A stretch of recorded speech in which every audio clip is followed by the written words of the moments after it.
24장, 누가복음 24장 13절부터 27절까지 읽겠습니다.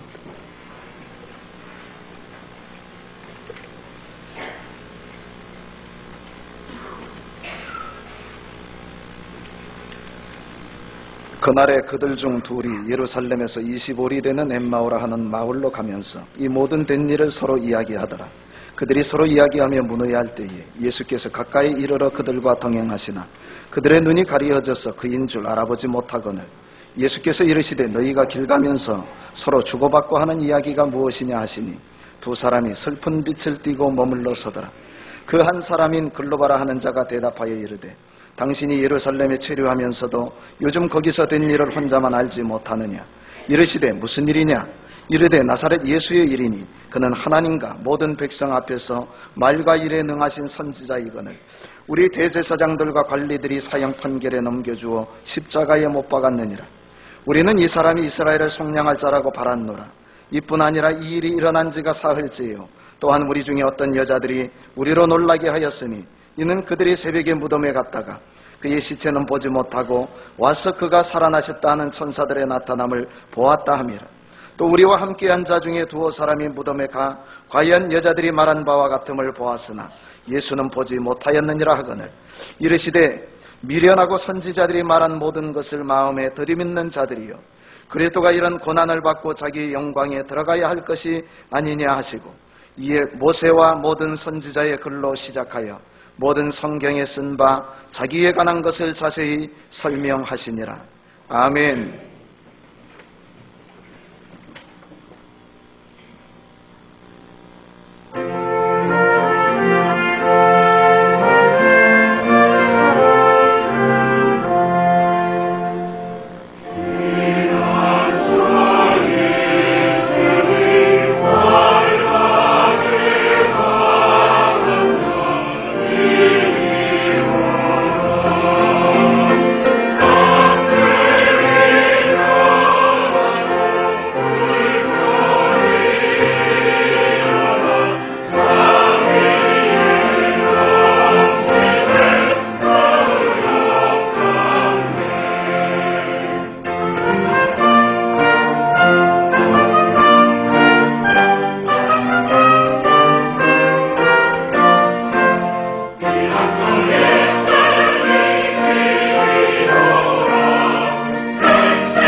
여러분, 살아계신 하나님께서 오늘 우리와 함께 하심을 믿으시기를 바랍니다.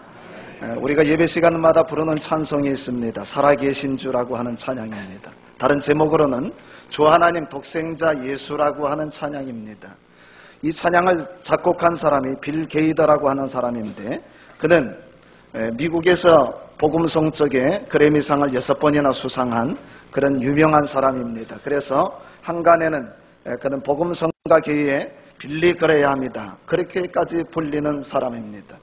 빌 게이더가 살아계신 주 그 찬양을 했는데, 여러분, 빌 게이더라고 하여서 항상 평온한 생활만 하였을까요?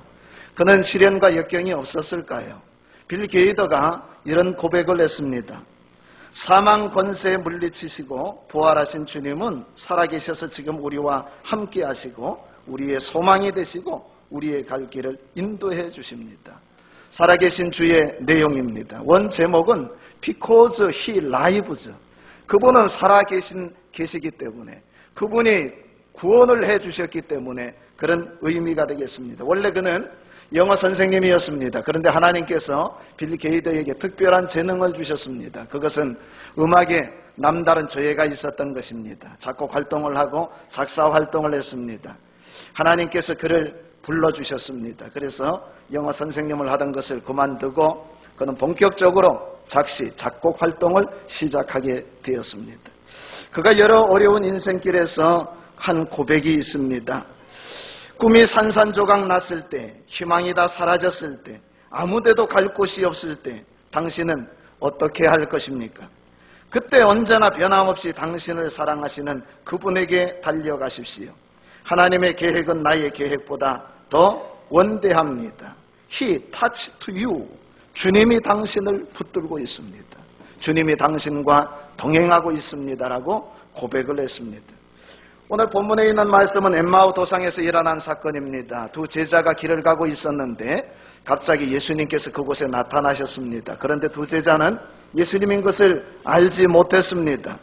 예수님께서 함께 길을 가면서 그들에게 너희가 무슨 이야기를 나누고 있느냐 말씀하시고, 예수님이 그들에게 구약 성경을 풀어서 주님의 십자가의 죽으심과 부활에 대한 말씀을 이렇게 풀어서 가르쳐 주셨을 때에 자기들 마음이 뜨거워짐을 체험하게 되었습니다. 그리고 엠마오에 도착하여서 함께 이제 식사하기 위해서 예수님께서 떡을 들고 축사하시고 그 떡을 떼어서 그곳에 모인 제자들에게 나누어 줄 때에 그들의 눈이 열리게 되었습니다. 그리고 자기 곁에 있는, 자기들 앞에 있는 그 예수님이 바로 자기들이 3년 반 동안 따라다녔던, 믿었던, 의지하던 랍비 예수님인 것을 그들이 알게 되었습니다.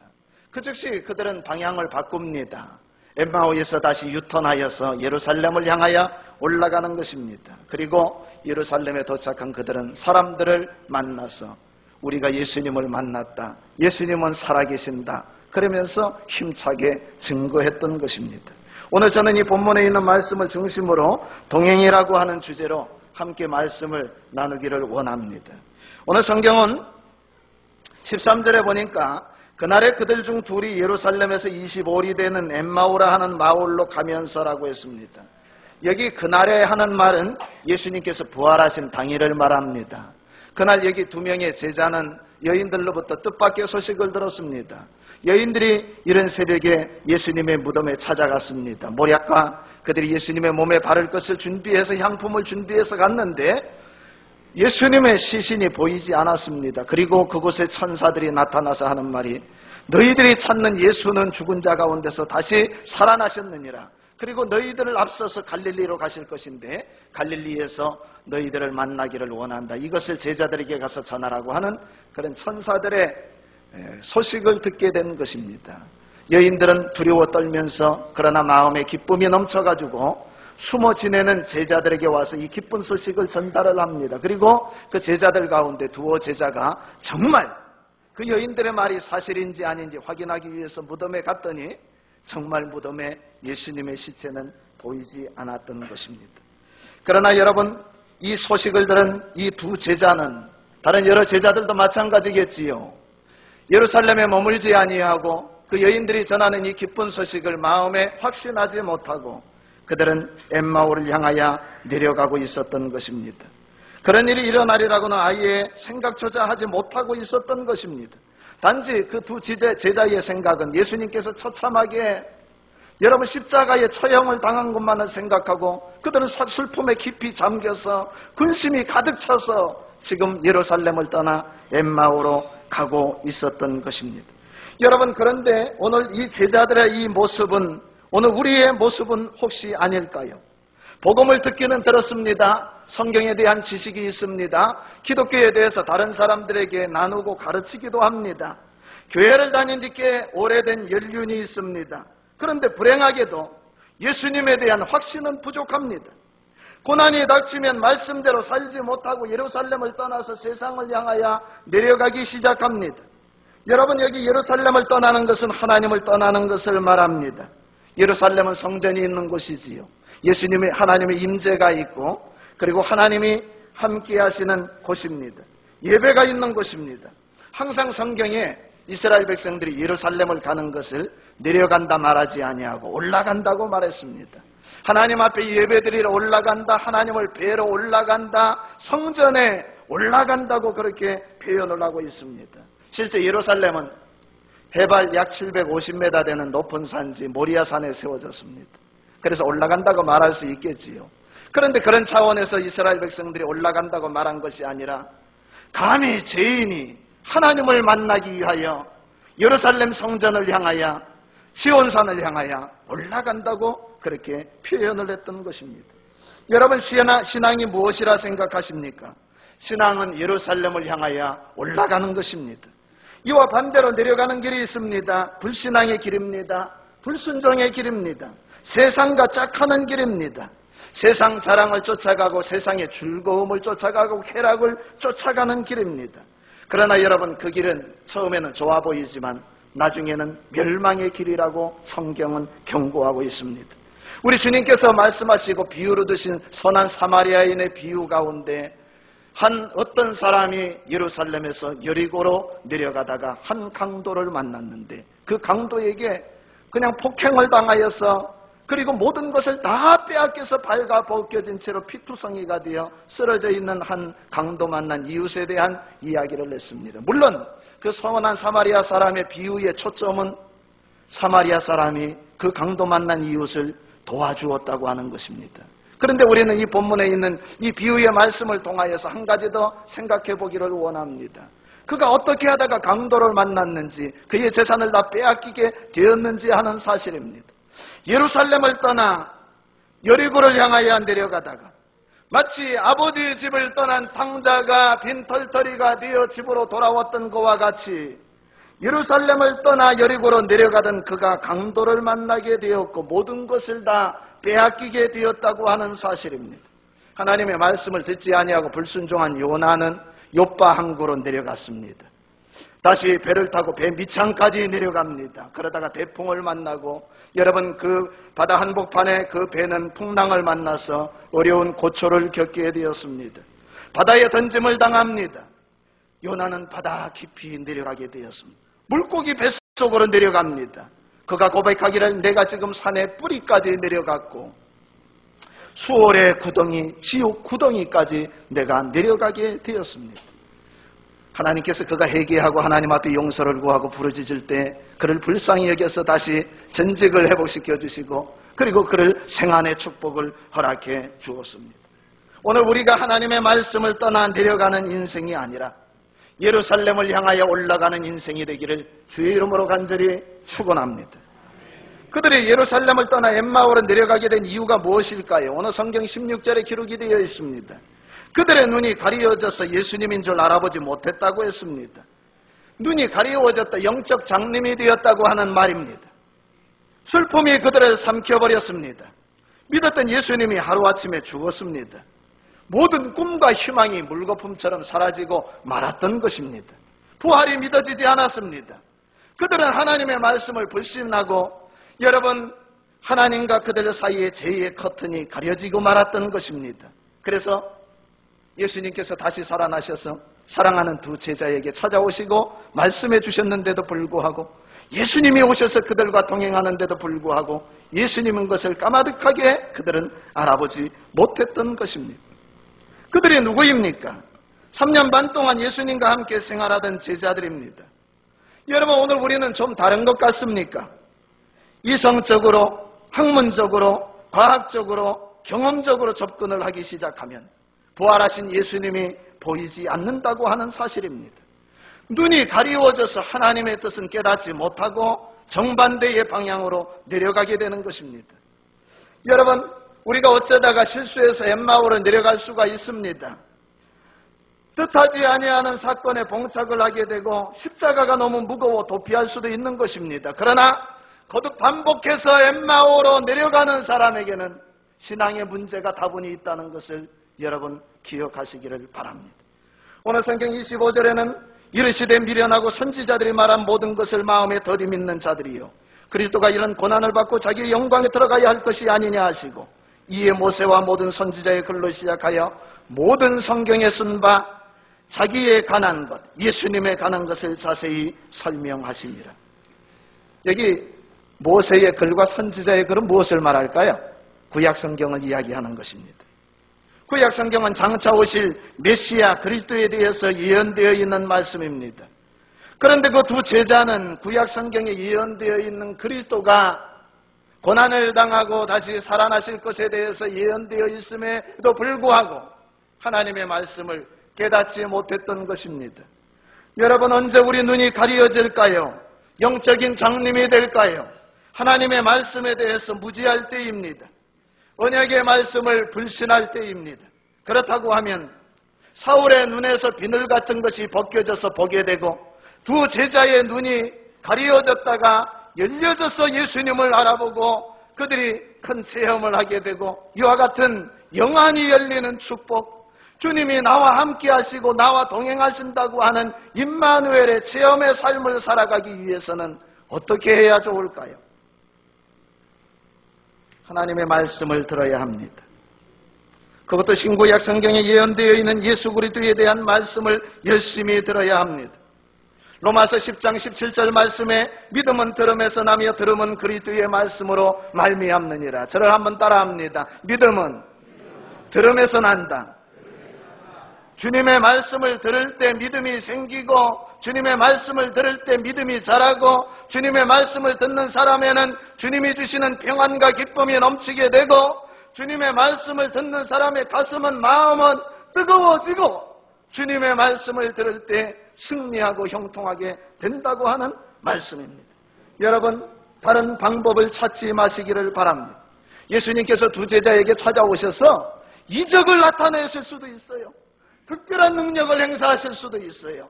그러나 우리 주님께서는 두 제자에게 그런 여타의 방법을 사용하신 것이 아니라 단지 하나님의 말씀 성경을 풀어서 예수 그리스도의 십자가와 부활에 대해서 확실하게 그들에게 증거해 주셨다고 하는 사실입니다. 그러자 제자들의 마음이 뜨거워졌다고 했습니다. 부활을 확신하게 되고 식었던 신앙의 열정이 회복이 된 것입니다. 오늘 성경 32절에 그들이 서로 말하되 길에서 우리에게 말씀하시고 우리에게 성경을 풀어주실 때에 우리 속에서 마음이 뜨겁지 아니하더냐. 하나님의 말씀을 듣는 그 순간 성령님이 하나님이 우리의 마음을 여러분 He touched you 우리 마음을 주님께서 타치해 주시는 것을 믿으시기를 바랍니다. 오늘 저와 여러분들이 말씀의 승부를 걸어야 합니다. 주일에도 달려와 말씀을 듣고 수요일에도 달려와 말씀을 듣고 할 수 있으면 새벽에도 주님 앞에 달려와서 말씀을 듣고 사모하는 주의 백성들이 되기를 간절히 축원합니다. 제가 장담컨대 1년이 아니라 3개월만이라도 그렇게 한번 해보십시오. 확연히 달라져 있는 자신을 발견하게 될 것입니다. 올 여름에 비서도 가시고 여행도 하시고 휴가도 여러분 하십시오. 그러나 여러분 가장 좋은 휴가는 하나님의 말씀을 가까이 하는 것입니다. 가장 좋은 비서는 하나님의 품 안에 거하는 것을 믿으시기를 바랍니다. 말씀 안에 평안이 있습니다. 말씀 안에 능력이 있습니다. 시편 1편 3절에 보니까 하나님의 말씀을 가까이 하고 하나님의 말씀을 사랑하는 사람에게는 그가 하는 모든 일이 다 어떻게 된다고요? 할렐루야. 형통의 축복이 있는 줄 믿으시기를 바랍니다. 어떤 분은 주일에 한 번 빠지는 것을 예사롭게 생각하는 사람이 있습니다. 이번 주 아니면 다음 주에 교회 가면 되지. 집에서 기독교 방송으로 예배 드리면 되지 않나? 다른 곳에 가서 예배 드리면 되지 않는가? 그러나 여러분, 주일에 하나님의 말씀을 듣는 시간은 하늘문이 열리는 시간입니다. 우리 주님께서 하늘문을 여시고 영적인 에너지를 쏟아붓는 것을 믿으시기를 바랍니다. 주일에 하나님의 말씀을 듣는 시간은 내 영혼이 소생하는 시간입니다. 여기 두 제자가 예수님을 통하여 말씀을 들을 때 그들 앞에 눈앞에 가려졌던 커튼이 열리기를 시작을 했습니다. 주님이 보이기 시작을 합니다. 사명을 발견합니다. 엠마오가 아니라 우리가 있어야 할 자리는 전 예루살렘이다. 슬픔에 잠겨 있고 희망을 잃어버린 사람들에게 꿈과 소망을 주고 예수 그리스도를 주어서 저들이 희망 가운데 살게 해야 되겠다. 여러분, 주님의 말씀을 듣는 시간은 눈에서 불신앙의 비늘이 벗겨지는 시간입니다. 믿음이 상승하는 시간입니다. 예수님께서 자주 찾아가신 곳이 베다니 마을인데 그곳에 삼남매가 살고 있었지요. 어느 날 예수님이 오신다고 하니까 예수님과 제자들을 환영하고 영접하면서 음식을 마르다가 열심히 준비할 때에 여러분, 그때 예수님께서 마르다에게 하신 말씀을 우리가 한번 생각해 보아야 되겠습니다. 마르다가 열심히 일을 하는데 마리아는 예수님의 무릎 발끝에 발치에 앉아가지고 예수님의 말씀을 아멘 아멘 하면서 받아먹고 있었습니다. 그것을 본 마르다가 짜증이 났습니다. 그래서 예수님 앞에 불평합니다. 예수님, 동생 마리아가 나와 함께 와서 일할 수 있도록 그렇게 좀 얘기 좀 해주세요. 보내주세요. 그런 말이지요. 그때 예수님께서 마르다에게 이렇게 말씀하십니다. 마리아는 이 좋은 편을 택하였으니 빼앗기지 아니하리라. 말씀을 듣는 것보다 더 중요한 일이 없다고 하는 것을 주님께서 말씀하시는 것입니다. 여러분, 불신자들을 예수님 믿게 하는 비결이 무엇일까요? 하나님의 말씀을 듣게 하는 것입니다. 어떤 권사님이 있었습니다. 이 권사님이 원치 않는 질병으로 쓰러져서 병원에 약 1년 동안 입원해 계셔야만 했습니다. 평소 건강할 때에도 그 권사님을 열심히 전도하던 분이었습니다. 권사님은 병상에 누워서도 전도를 생각했습니다. 내가 어떻게 하면 병원에서도 전도할 수 있을까? 그리고 하나님 앞에 지혜를 구하는데 하나님께서 그의 기도를 들으시고 지혜를 주셨습니다. 아르바이트 대학생을 구했습니다. 그리고 알바생에게 하루에 3시간 내지 4시간씩 성경을 읽어달라고 부탁을 했습니다. 다른 사람들보다 아르바이트 시급을 그 대학생들에게 더 많이 준 것입니다. 대학생들이 서로 하려고 하겠지요. 3시간, 4시간씩 그 할머니 권사님에게 성경을 읽어주기 시작합니다. 마태복음, 마가복음, 누가복음, 요한복음 이런 순으로 쭉 해서 성경을 읽어주는데 성경을 읽다가 잠시 멈추라고 할 때가 있습니다. 그것은 성경 구절 가운데서 아주 중요한 구절이 나오면 권사님께서 일부러 안 들리는 척, 그거 잘 안 들리는데 한 번 더 읽어줄 수 있겠어? 그러는 것입니다. 예를 들면 주 예수를 믿으라. 그리하면 너와 내 집이 구원을 얻으리라. 예를 들면 하나님이 세상을 이처럼 사랑하사 독생자를 주셨으니 이는 저를 믿는 자마다 멸망치 않고 영생을 얻게 하려 하심이라. 그래도 안 들리는데 한 번 더 읽어줄 수 있겠어? 그러면은 그 대학생이 연거푸 성경에 아주 중요한 성경 구절을 읽어주기 시작을 하는 겁니다. 여러분, 물주가 누구예요? 할머니 권사님이 물주예요. 권사님에게 잘 보여야 되고 할머니께서 읽어달라고 하니까 대학생들이 열심히 성경을 읽어줍니다. 여러분, 그런데 성경을 읽어주던 그 대학생이 성경을 읽다가 감동을 받습니다. 예수님을 믿게 됩니다. 권사님이 믿는 예수님을 믿고 교회에 다니기 시작을 합니다. 그렇게 해서 그 권사님이 1년 동안 병상에 누워있는 동안 10여 명의 대학생들을 예수님을 믿게 했습니다. 여러분, 그 권사님은 하나님의 말씀의 위력을 믿었던 것입니다. 오늘 우리는 모든 수단과 방법을 동원해서 어떻게 해서든지 불신자들이 하나님의 말씀을 들을 수 있는 기회를 자꾸만 제공해야 합니다. 할 수 있으면 교회에 자꾸 강권하여 데려와야 하는 것입니다. 6.12 다음 세대 전도 축제를 한 이유가 무엇입니까? 우리가 전도 집회를 열고 해피데이를 하고 여러 가지 부흥 집회를 사경회를 여는 이유가 무엇입니까? 할 수 있으면 한 번이라도 교회 오게 만들고 한 번이라도 복음을 듣게 만들고 말씀을 듣게 만드는 것입니다. 우리가 이렇게 노력을 기울이면 어느 순간에 성령님이 그 마음을 뒤집어 엎고 감동을 시키고 말씀의 씨앗이 그 사람의 속에 심겨져서 30배, 60배, 100배의 결실을 맺게 해주실 줄로 믿습니다. 예수님은 제자들 앞에서 호련히 사라지셨습니다. 이제 부활하신 예수님이 그 곁에 있지 않아도 제자들은 무엇을 가지고 있어요? 부활의 확신을 가진 거예요. 주님의 말씀을 듣고 은혜를 입고 감동을 받아서 예수님이 살아계시는구나, 나와 함께 하시는구나, 주님이 우리의 마음을 만져주시구나 확신을 가진 제자들이 어떻게 합니까? 밥을 먹다 말고 떡을 먹다 말고 먹는 돈 많은 돈 서둘러서 짐을 챙겨가지고 어떻게 합니까? 다시 되돌아서 예루살렘을 향하여 올라가기 시작을 하는 것입니다. 여러분, 예루살렘을 향하여 올라가는 그 제자들의 표정이 어땠을까요? 처음에 엠마오를 향하여 예루살렘을 떠나서 내려올 때는 발걸음이 천근만근이었을 것입니다. 얼굴 빛은 슬픔에 가득하여서 세상 모든 것이 다 망한 것처럼, 무너져 내린 것처럼 그렇게 의지했던 예수님, 따랐던 예수님, 모든 것을 다 버리고 예수님을 쫓아갔는데 예수님이 십자가에 비참하게 죽었다. 주님의 죽음과 동시에 그들 속에 있는 모든 희망이 다 끊기고 꿈이 사라져버리고 말았던 것입니다.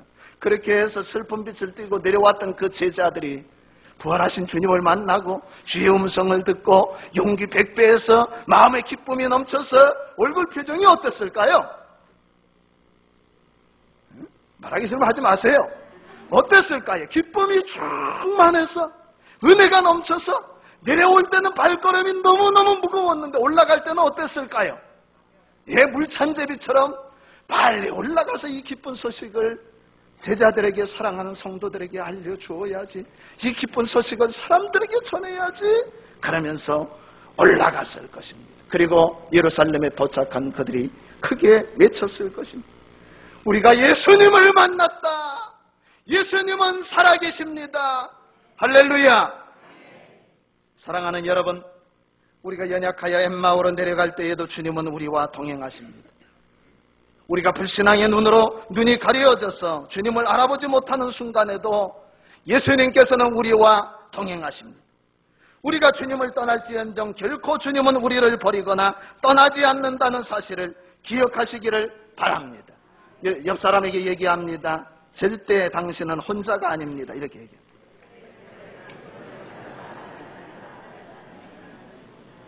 기도하겠습니다. 하나님 아버지, 우리는 혼자인 줄 알았습니다. 내 곁에 아무도 없는 줄 알았습니다. 비빌 언덕도 없다고 생각했습니다. 친구도 떠나고 애인도 떠나고 사랑하던 사람들도 떠나는 경우가 허다했습니다. 그러나 알고 보았더니 주님이 우리와 동행하고 계셨네요. 주님이 우리와 함께 하시고 우리를 돕고 있었음을 하나님 깨닫게 되었습니다. 이제는 우리가 주님과 동행하는 삶을 살게 해 주옵소서. 엠마오로 내려가는 어리석은 제자들이 아니라, 불신앙에 가득한 제자들이 아니라 예루살렘을 향하여 올라가는 주의 백성들이 되게 하여 주시옵소서. 주님을 만난 이 기쁜 소식을 온 세상 만방에 전하는 승인된 삶을 사는 우리 대학교의 모든 가족이 되게 하여 주옵소서. 동서학원에 울려 퍼지고 이 지역 사회에 하나님의 살아계심이 증거되고 울려 퍼지게 하여 주시옵소서. 예수님의 이름으로 간절히 기도하옵나이다. 아멘.